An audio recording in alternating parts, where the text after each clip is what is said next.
Irmãos, esta é a última vez que eu vos falo nesta ocasião.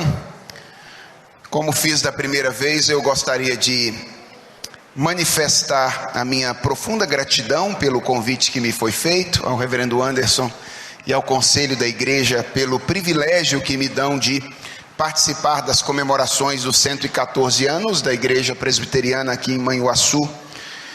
Quero trazer o abraço das instituições nas quais eu tenho servido ao Senhor: o Centro de Pós-Graduação Andreu Jumper, o Seminário José Manuel da Conceição, a Igreja Presbiteriana da Freguesia do Ó. Recebam um abraço dessas instituições e o desejo delas de que vocês continuem fazendo progresso no serviço do Senhor e contribuindo para que o reino de Deus avance aqui nesta região do nosso país. Eu desejo que vocês tenham muitas outras comemorações de 114 anos para a glória do Senhor e para a felicidade de vocês e de seus descendentes, se Deus assim permitir. Tem sido para mim um grande privilégio estar com vocês. Peço a vocês que orem por nós. Nós vamos sair daqui a pouquinho, por volta de 1 da manhã, pegar a estrada para pegar o voo em Belo Horizonte bem cedinho amanhã, para estar em São Paulo e continuar as nossas atividades. Então, orem por nós, para que Deus nos conduza em paz até a nossa casa e que encontremos os nossos queridos guardados pelo Senhor. Quero convidar vocês a abrir a palavra de Deus no livro do Gênesis, capítulo 5. Livro do Gênesis, capítulo 5.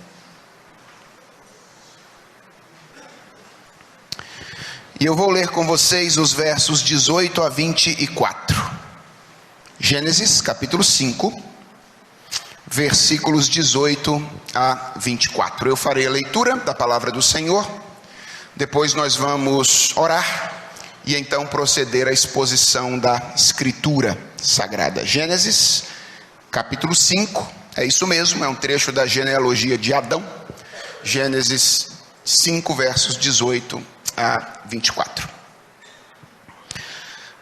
A palavra do Senhor diz assim, acompanhe a leitura que farei.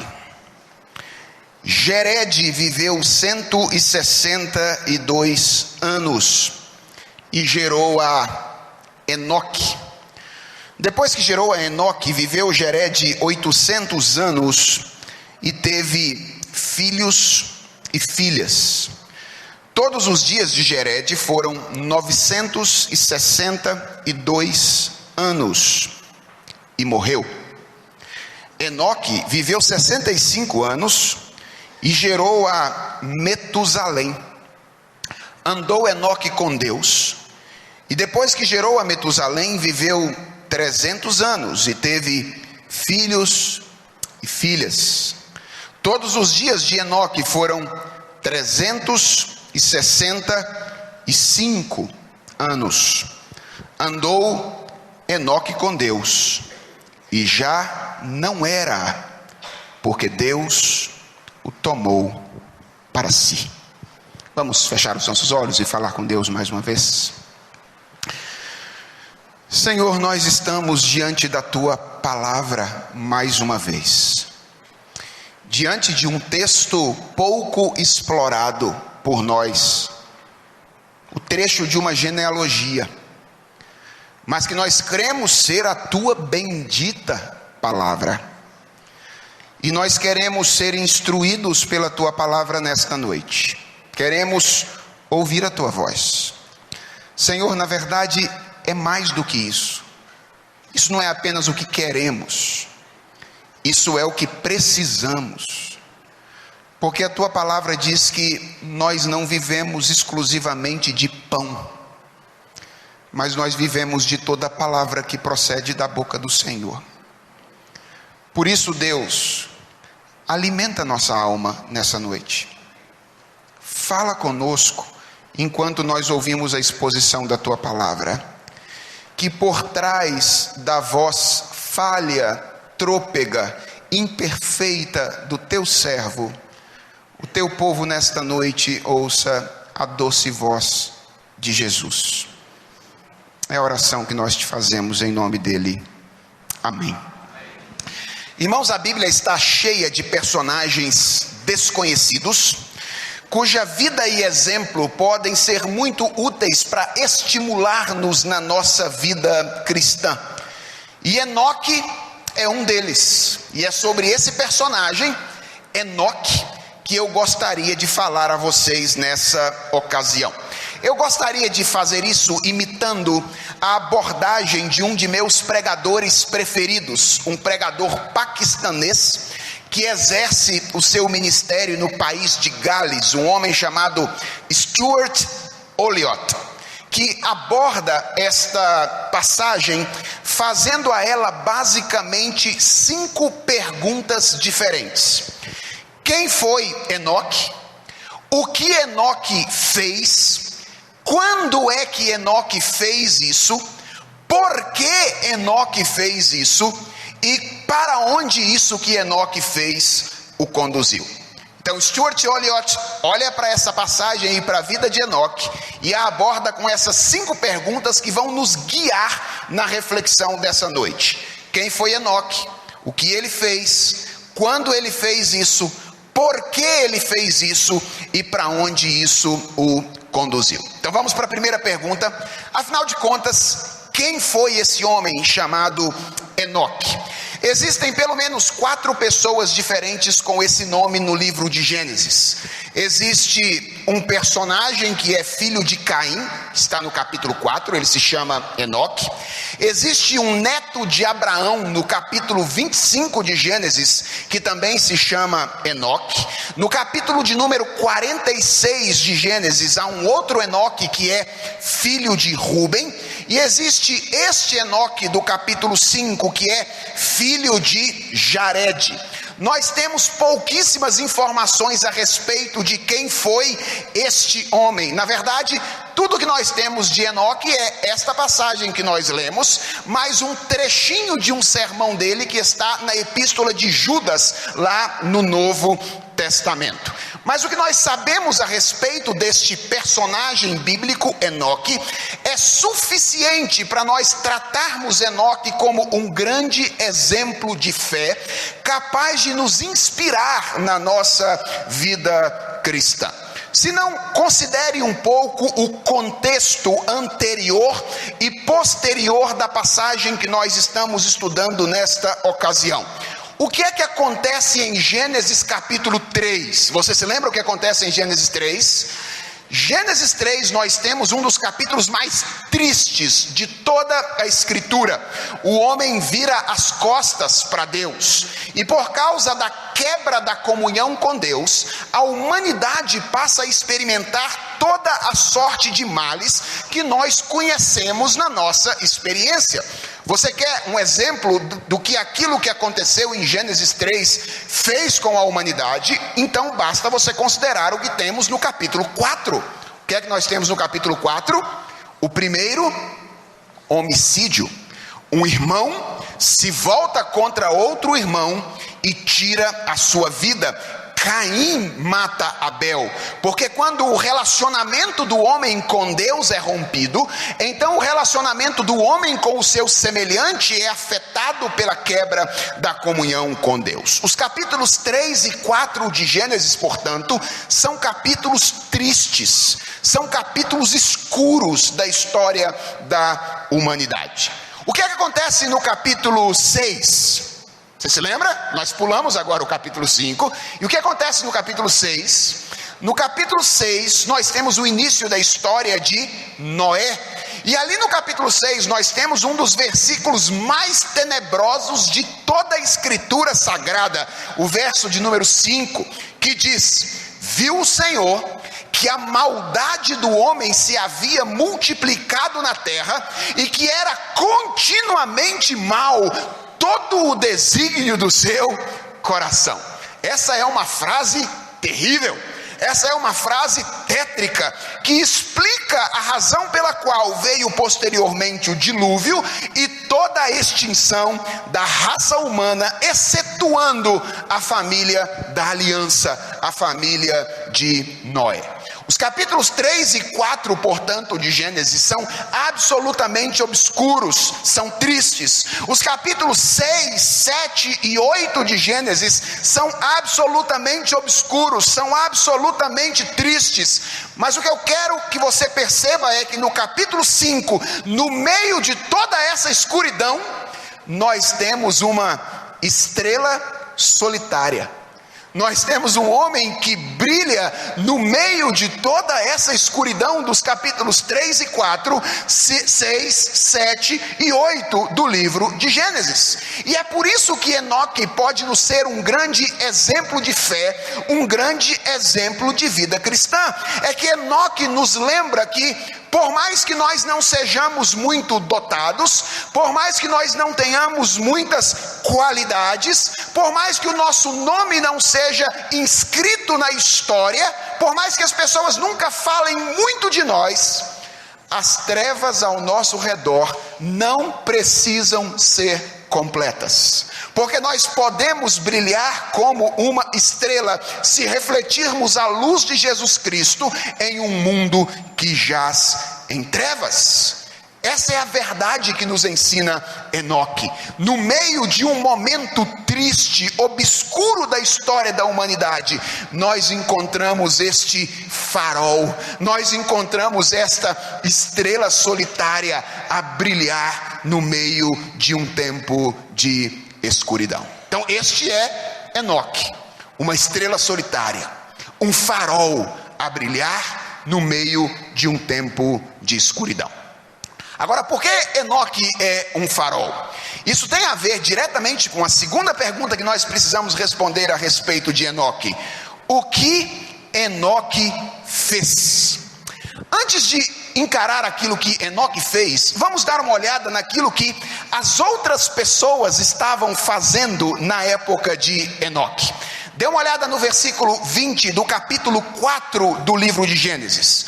E você vai ler que Moisés escreve o seguinte: Ada deu luz a Jabal. Este foi o pai dos que habitam em tendas e possuem gado. O que Jabal estava fazendo? Jabal foi o primeiro fazendeiro de toda a história. Jabal estava investindo a sua vida em criar gado. Isso era o que ele, Jabal, estava fazendo. Dê uma olhada no verso de número 21 do capítulo 4 agora. O verso 21 diz que o nome do irmão de Jabal era Jubal. E este foi o pai de todos os que tocam harpa e flauta. Aqui está o primeiro músico da Bíblia. Ele estava criando instrumentos, ele estava produzindo música, ele estava cantando. Então nós temos o primeiro fazendeiro da Bíblia em Gênesis capítulo 4. Nós temos o primeiro músico da Bíblia em Gênesis capítulo 4. E no verso 22 nós lemos que Zilá, por sua vez, deu à luz a Tubal-Caim, artífice de todo o instrumento cortante de bronze e de ferro. Aqui está o primeiro metalúrgico da Bíblia.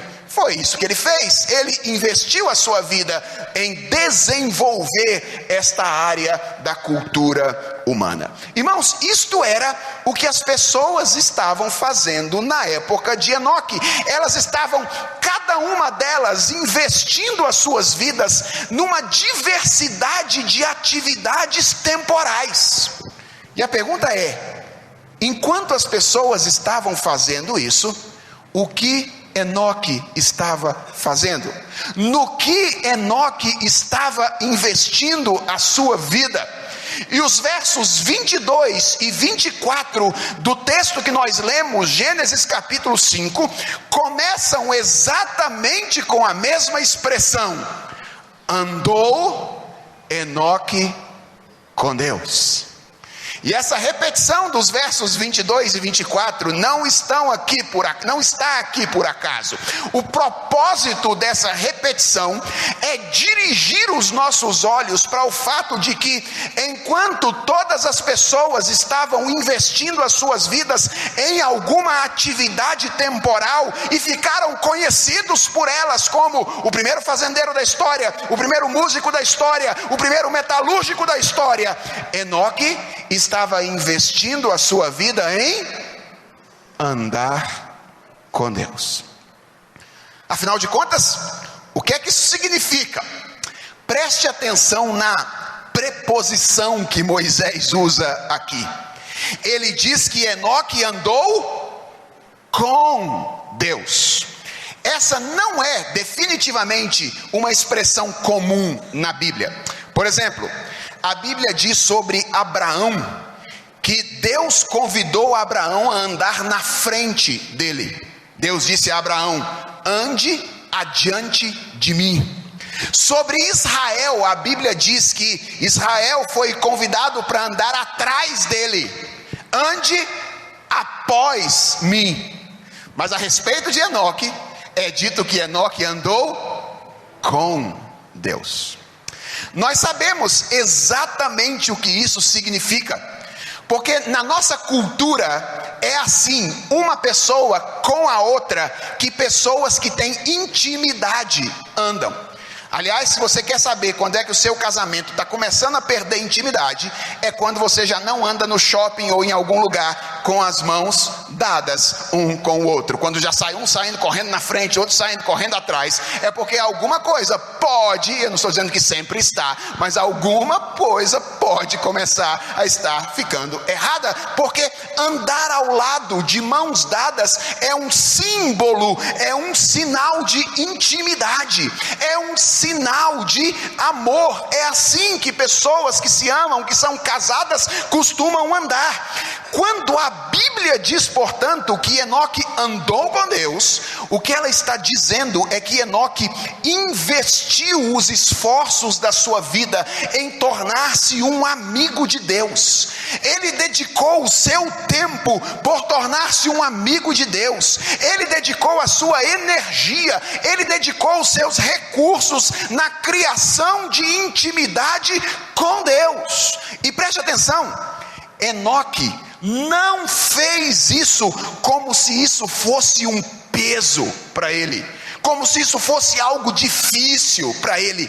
Enoque fez isso de maneira intensa. Enoque fez isso numa linguagem mais jovial, curtindo cada momento da comunhão com Deus. Enoque fez isso não como se fosse algo difícil para ele, ele fez isso curtindo cada momento da companhia do Senhor. Talvez você esteja olhando para mim dizendo: pastor, mas como é que o senhor está sabendo disso? O texto não diz absolutamente nada disso. É verdade, no português a gente não consegue perceber isso de maneira clara. Mas quando a gente vai para o texto original, o texto em hebraico, nós percebemos que o modo verbal que Moisés usa para a palavra andou, aqui no texto de Gênesis capítulo 5, ele usa um modo verbal que descreve a intensidade com que Enoque cumpriu essa tarefa. Deixa eu tentar dar um exemplo para tentar ilustrar isso melhor. Imagina que você tenha 2 filhos e você coloca os seus 2 filhos na natação, por exemplo, para realizar uma atividade física. E aí você tem um primeiro filho que todos os dias que você chama ele para ir à natação, ele fala assim: ah, natação de novo? Eu não aguento mais aquela piscina gelada. E aí, depois de 20 minutos insistindo com ele, então ele bota lá a sunga, bota lá o seu roupão e vai e entra no carro para ir para a natação. Você leva ele para a natação, chega lá, ele começa a fazer birra e fala: ah, eu não queria fazer natação hoje, eu não estou nem um pouco afim de fazer isso, pai. Mas aí você diz: não, você vai fazer natação. E ele cai na piscina. E ele então vai de um lado para o outro, volta, vai mais uma vez, volta, e ele já olha para cima e fala: já acabou a natação? Você olha para ele e diz: não, a natação ainda não acabou. E ele então continua nadando, irritado, e começa a enrolar. Você percebe que ele está enrolando. E aí depois ele vai e volta, olha para você e diz: já acabou a natação? Você diz, não, ainda não acabou, faltam ainda 10 minutos. E ele faz aqueles 10 minutos. E quando você diz para ele, fulano, acabou a natação, ele já corre, sai da piscina, veste a sua roupa e já está pronto para ir embora. Se alguém perguntasse a você se o seu filho praticou natação, você diria que sim. Mas você jamais usaria o modo verbal que Moisés usou aqui para dizer que ele praticou natação. Agora imagina que você tem um segundo filho. E antes de você falar com ele que tem natação naquele dia, ele já te perguntou se tem natação. Ele falou, hoje tem natação, pai? E você diz, tem. E aí ele pergunta, quantas horas é a natação? Vai ser às 2 horas. E 1h da tarde ele já está vestido para ir para a natação, esperando exatamente o momento em que você vai colocar no carro. E ele fica te enchendo a paciência e perguntando, já está na hora de ir para a natação, pai? Você diz, não, meu filho, ainda não está na hora, faltam 40 minutos. E aí passam mais 10 minutos, ele pergunta, pai, já está na hora de ir para a natação? Você diz, meu filho, eu já disse a você, eu vou avisar a hora que está na hora de ir para a natação. E aí quando você diz a ele, pai, quando você diz a ele, meu filho, está na hora da natação, então ele sai correndo, desce as escadas do seu apartamento e entra no seu carro e diz, eu estou pronto para ir para a natação, papai. E aí você pega o carro, o leva para a natação, e quando chega lá, ele já quase que sem tirar o seu roupão, ele já caiu na piscina. E ele está nadando, ele vai de um lado para o outro, ele vai de um lado para o outro, e você fica admirado com aquilo. E quando está faltando 5 minutos, você diz, meu filho, está faltando 5 minutos para acabar a natação. Ele diz, tá bom, pai, tá bom. E ele continua nadando, ele vai nadando, e você diz, meu filho, acabou a natação. Ele diz, deixa eu fazer mais 10 minutos. Aí você diz, ok, meu filho, então fica na piscina mais 10 minutos. E ele continua nadando, e depois dos 10 minutos você diz, meu filho, está na hora, nós precisamos ir embora. Ele diz, pai, só mais 5 minutos. E aí você diz, tá bom, pode nadar mais um pouquinho. E ele nada mais 5 minutos. E quando você diz para ele, está na hora de ir, ele sai entristecido da piscina e diz, papai, eu queria tanto nadar mais 5 minutos. O seu filho praticou natação. E se você fosse escrever que o seu filho praticou natação em hebraico, então você poderia usar exatamente o mesmo modo verbal que Moisés usou para dizer que Enoque andou com Deus. Foi assim que ele andou com Deus, curtindo cada momento da sua comunhão com o Senhor. Quando Moisés escreve isso aqui, andou Enoque com Deus, ele usa esse modo verbal que comunica que Enoque fez isso de maneira prazerosa, ciente de que cada segundo vivido ao lado da companhia do Senhor valia absolutamente a pena. Enoque andou com Deus. Quem era ele? Ele era uma estrela solitária, um farol a brilhar num tempo de escuridão. O que é que ele fez? Ele cultivou intimidade com o Senhor. Ele andou com Deus. A terceira pergunta feita pelo Dr. Stuart Olyott é: quando foi que Enoque fez isso? E eu acho que há 2 coisas importantes quando a questão é o momento histórico em que Enoque o fez. A primeira coisa importante é que Enoque andou com Deus vivendo uma vida normal. Enoque andou com Deus vivendo uma vida normal, contrariando aquela ideia que a gente tem de que para cultivar comunhão com Deus a gente tem que sair da vida, entrar num mosteiro e então viver à parte de todas as coisas acontecendo. Como é que eu sei disso? Enoque se casou, o texto diz isso. O texto diz que Enoque teve filhos e filhas. Não foram só 1 e 2 não. Enoque teve filhos e filhas. Certamente Enoque trabalhava para sustentar a sua família, e foi no meio de todas essas coisas acontecendo que Enoque andou com Deus. Irmãos, é por isso que Enoque é um exemplo para nós, porque frequentemente nós usamos o nosso dia a dia como desculpa para não ter comunhão com Deus. Nós usamos o nosso dia a dia para nos desculpar quanto à necessidade de cultivar a nossa comunhão e intimidade com o Senhor. Nós dizemos assim: pastor, quando eu era criança era fácil andar com Deus, mas agora eu sou jovem, eu tenho muitas coisas para fazer, eu tenho que estudar, eu tenho que trabalhar, eu tenho que dedicar minhas amizades, agora eu estou namorando, eu tenho que enfrentar as minhas tentações sexuais. Olha, pastor, na boa, eu não consigo andar com Deus agora, eu não tenho tempo para andar com Deus. Quando a gente casa, aí a gente diz, pastor, quando eu era solteiro, era bem mais fácil andar com Deus, eu era feliz e não sabia. Naquela época era fácil andar com Deus. Agora, pastor, eu sou casado, eu tenho que cuidar da minha família, eu tenho que dar atenção à minha esposa, eu tenho que dar atenção ao meu marido, eu tenho que cuidar dos meus filhos. É simplesmente impossível andar com Deus vivendo na minha condição. E quando a gente fica mais velho, então a gente diz, quando eu era mais novo, então eu tinha melhores condições para andar com Deus. Agora eu já estou idoso, agora eu não tenho mais vigor, agora eu não tenho mais força para andar em comunhão com Deus, cultivar a minha intimidade com Ele. O que eu quero que você perceba é que Enoque andou com Deus no meio de todas essas coisas acontecendo. À medida em que ele realizava todas as suas atividades cotidianas. Quando Enoque era criança e estava na escola, o que ele estava fazendo? Ele estava andando com Deus. Depois de casado, quando Enoque tinha que dar atenção à sua esposa, o que ele fez? Ele andou com Deus. E aí vieram os primeiros filhos, e Enoque teve que acordar de madrugada para trocar a fralda dos meninos. O que Enoque fez quando ele tinha que acordar para trocar a fralda dos meninos? Ele andou com Deus. Quando seus filhos ficaram mais velhos e eles começaram a sair de casa, o que Enoque continuou fazendo? Ele continuou andando com Deus. Essa é a primeira coisa fundamental que é importante perceber. Enoque andou com Deus, cultivou a sua comunhão com o Senhor, cultivou a sua intimidade com o seu Pai, no meio de todas as coisas acontecendo. Mas há uma segunda coisa que eu gostaria que você percebesse. Não apenas que ele andou com Deus no meio de todas as atividades, mas Enoque andou com Deus vivendo em um mundo marcado pela impiedade, vivendo em um mundo marcado pela presença da maldade. Como é que nós sabemos disso? Eu disse a vocês que Enoque foi um pregador.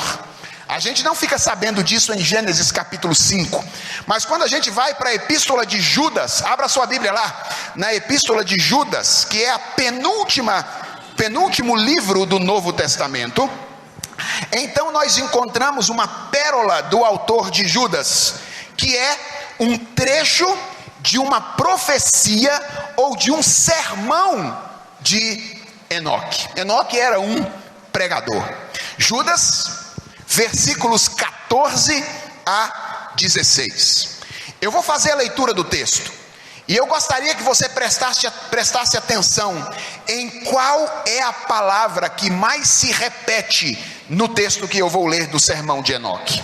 O texto diz assim: quanto a estes, foi que também profetizou Enoque, o sétimo depois de Adão, dizendo: eis que veio o Senhor entre suas santas miríades, para exercer juízo contra todos e para fazer convictos todos os ímpios, acerca de todas as obras ímpias que impiamente praticaram, e acerca de todas as palavras insolentes que ímpios pecadores proferiram contra ele. Os tais são murmuradores, são descontentes, andando segundo as suas paixões, a sua boca vive propalando grandes arrogâncias, são aduladores dos outros por motivos interesseiros. Qual é a palavra que mais se repete no sermão de Enoque? Ímpio ou impiedade. Sabe o que isso revela para nós? Que Enoque andou com Deus num tempo marcado pela maldade, em que as pessoas ao redor de Enoque não queriam saber de andar com o Senhor. Aliás, o texto aqui diz que Enoque é o sétimo depois de Adão. É verdade, ele é o sétimo depois de Adão pela linhagem de Sete. Mas existe um outro homem que é sétimo depois de Adão pela linhagem de Caim. Você sabe como é que é o nome dele? O nome dele é Lameque. E Lameque é a epítome da maldade. Lameque é um homem bígamo. Lameque é um homem violento. Lameque é um homem que tem orgulho de olhar para suas duas mulheres e dizer: eu matei um homem porque ele pisou o meu pé. 70 vezes se tomará vingança de Caim, mas de Lameque se tomará vingança 70 vezes 7. O homem que é a epítome da maldade. O sétimo depois de Adão, como Enoque, pela linhagem de Caim, e Enoque pela linhagem de Sete. Então, é importante, meus irmãos, nós sermos lembrados disso, porque uma outra coisa que nós costumamos fazer ao longo de nossa vida, para desculpar a nossa falta de comunhão com Deus, é culpar a maldade do mundo no qual nós vivemos. Nós temos a tendência de olhar para os nossos dias e dizer assim: pastor, eu entendo que os homens do passado andavam com Deus, mas andar com Deus no nosso mundo, onde as pessoas são violentas como são, onde elas são arrogantes como são, onde elas são egoístas como são, onde elas são imorais como são, não dá para andar com Deus num tempo como esse. Irmãos, Enoque nos ensina que a impiedade também não pode ser desculpa para o nosso distanciamento do Senhor. Porque Enoque viveu em um tempo em que as pessoas eram muito semelhantes às pessoas do nosso mundo. Ele viveu num tempo em que as pessoas também não estavam dispostas a fazer o que ele estava fazendo. Mas ainda assim, Enoque andou com Deus. E ele fez isso no meio de tudo acontecendo. E ele fez isso num tempo marcado pela impiedade, um tempo marcado pela maldade. Talvez a pergunta mais importante para nós nessa mensagem seja: por que Enoque fez isso? As pessoas na época de Enoque não estavam interessadas em andar com Deus, mas Enoque estava. A pergunta é: por quê? Qual é o segredo de Enoque, este homem que nós estamos estudando a vida dele nesta ocasião? Irmãos, voltemos lá para o sermão de Enoque. Lá em Judas, capítulo 1, né? O Judas só tem um capítulo, versos 14 a 16. Eu fiz a leitura uma vez e pedi a você para que prestasse atenção na palavra que se repetia com mais frequência, a palavra impiedade. Mas agora eu gostaria que você prestasse atenção naquilo que Enoque visualizou, vivendo no período de Gênesis ainda capítulo 5, pouco depois da queda, a respeito daquilo que Deus haveria de fazer na história. Preste atenção nisso. Quanto a estes, foi que também profetizou Enoque, o sétimo depois de Adão, dizendo: eis que veio o Senhor entre suas santas miríades. Olha o que Enoque viu em Gênesis capítulo 5. Ele viu o retorno de um Senhor entre os seus anjos. Para quê? Diz o texto: para exercer juízo contra todos e para fazer convictos todos os ímpios acerca de todas as obras ímpias que impiamente praticaram e acerca de todas as palavras insolentes que ímpios pecadores proferiram contra ele. A pregação de Enoque nos mostra que esse homem era um profeta. E enquanto todas as pessoas do seu tempo estavam olhando para si mesmas, como se elas pudessem encontrar em si mesmas o poder para enfrentar as suas tentações, para enfrentar os seus fracassos, para quem Enoque estava olhando? Ele estava olhando para Jesus. Enoque previu o retorno de Jesus Cristo como juiz, para julgar a maldade do mundo do qual ele estava vivendo. Você consegue perceber qual é o segredo de Enoque? Por que ele consegue andar com Deus enquanto uma geração inteira não quer? É porque ele não está olhando para si mesmo, ele não está considerando os seus próprios interesses, ele está olhando para Jesus.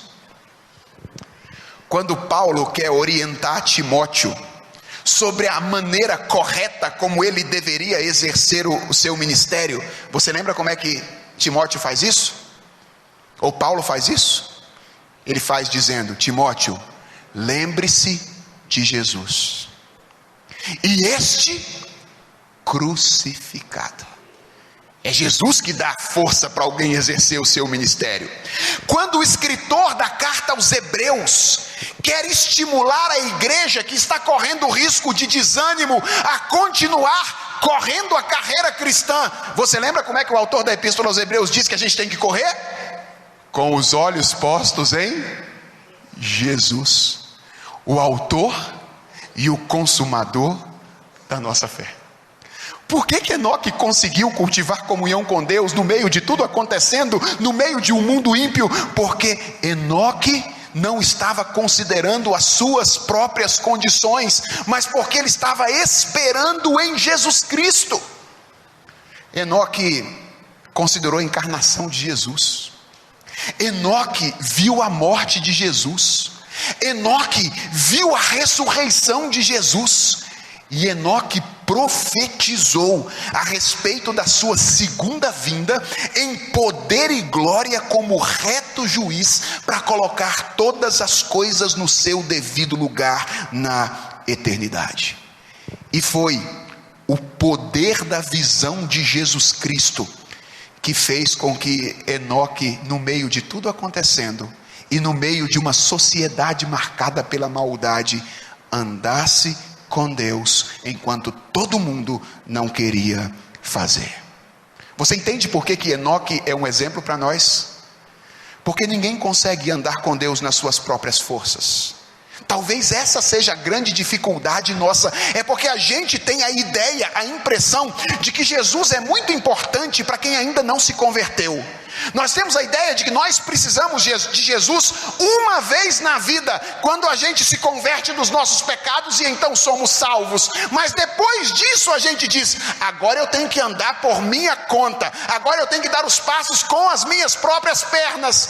E a gente sucumbe, porque ninguém consegue andar com Deus se não for fortalecido nas suas pernas e músculos pelo poder que existe no sangue de Jesus Cristo.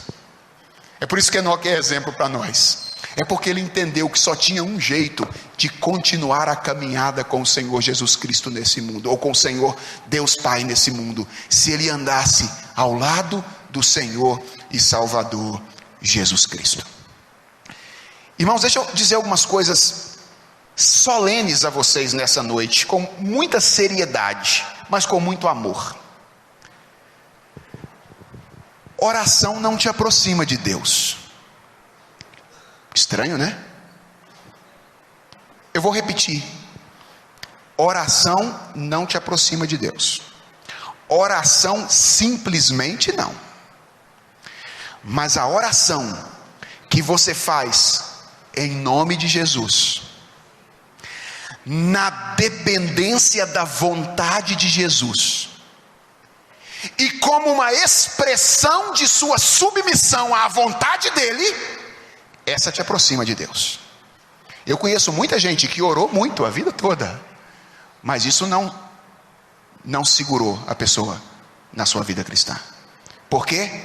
Porque não basta fechar os olhos e pronunciar uma série de palavras. Se o Senhor Jesus Cristo, que é nosso intercessor, não estiver intercedendo por nós. Eu vou além. Ler a Bíblia não te aproxima de Deus. Necessariamente ler a Bíblia não te aproxima de Deus.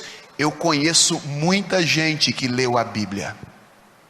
Conheço doutor em teologia que não andou com Deus até o fim.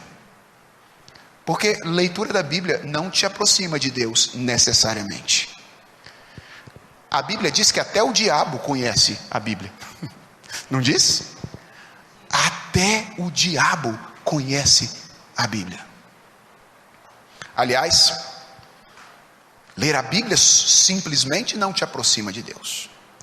Mas quando você ouve a voz de Jesus Cristo, através de sua leitura da Bíblia, então você é edificado pela palavra do Senhor.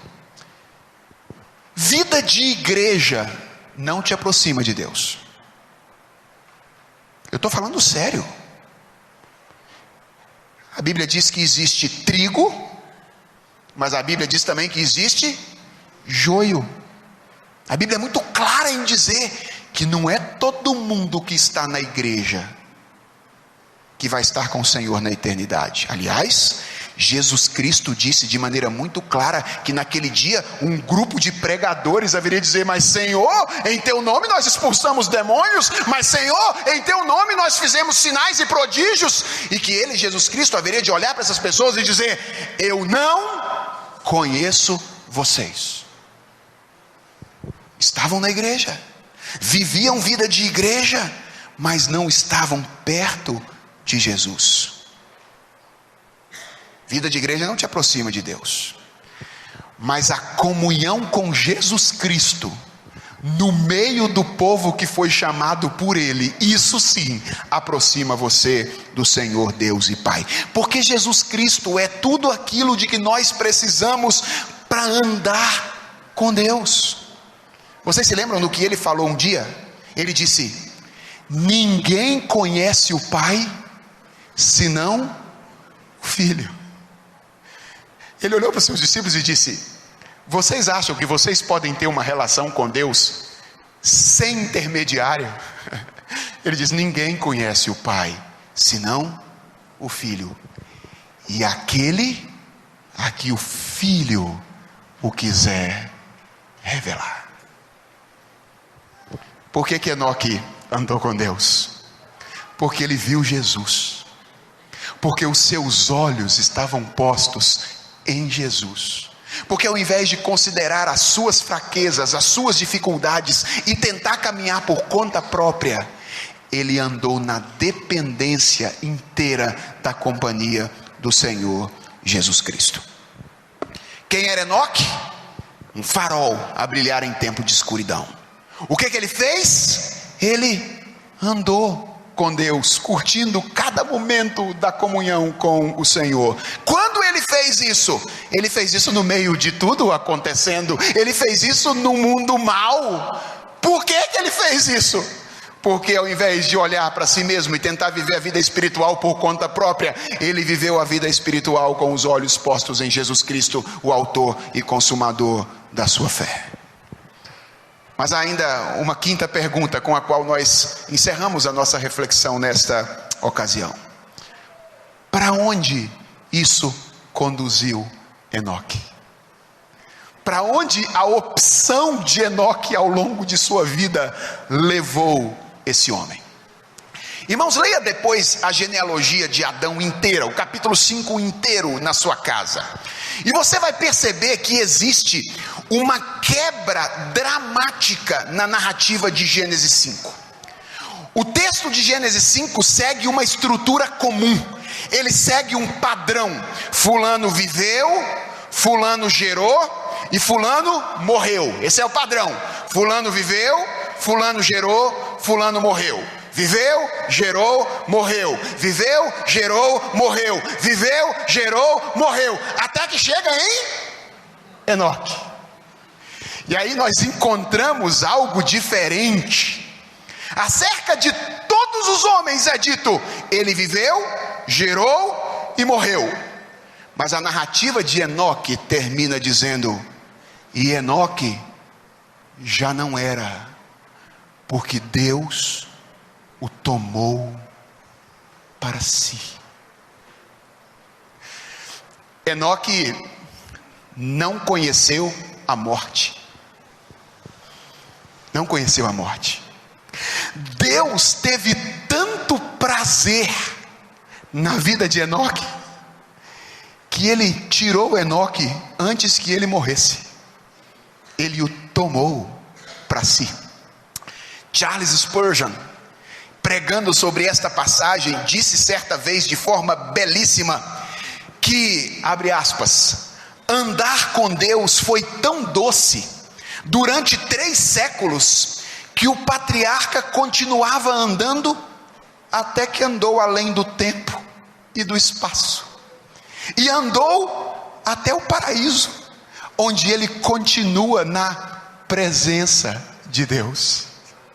Spurgeon diz: Enoque tinha o céu na terra, e por isso não é de estranhar que ele tenha passado tão facilmente da terra para o céu. Deus o levou, o tomou para si. Como fará com todos aqueles que, crendo em Jesus Cristo, não haverão de passar pela segunda morte, diz o Apocalipse. Ainda que passemos pela primeira, que é a morte física, todos aqueles que vivem a vida olhando para Jesus Cristo, a segunda morte não tem poder sobre eles. Eles estão livres da segunda morte. Mas tem um detalhe interessante para o qual eu quero chamar a sua atenção aqui antes de encerrar minha mensagem. É que Enoque foi um dos homens de seu tempo que menos viveu. Você percebeu isso? Veja o que diz Gênesis 5. Quantos anos tinha o pai de Enoque quando ele, o pai de Enoque, morreu? Jared. 962 anos. Você está se achando velhinho?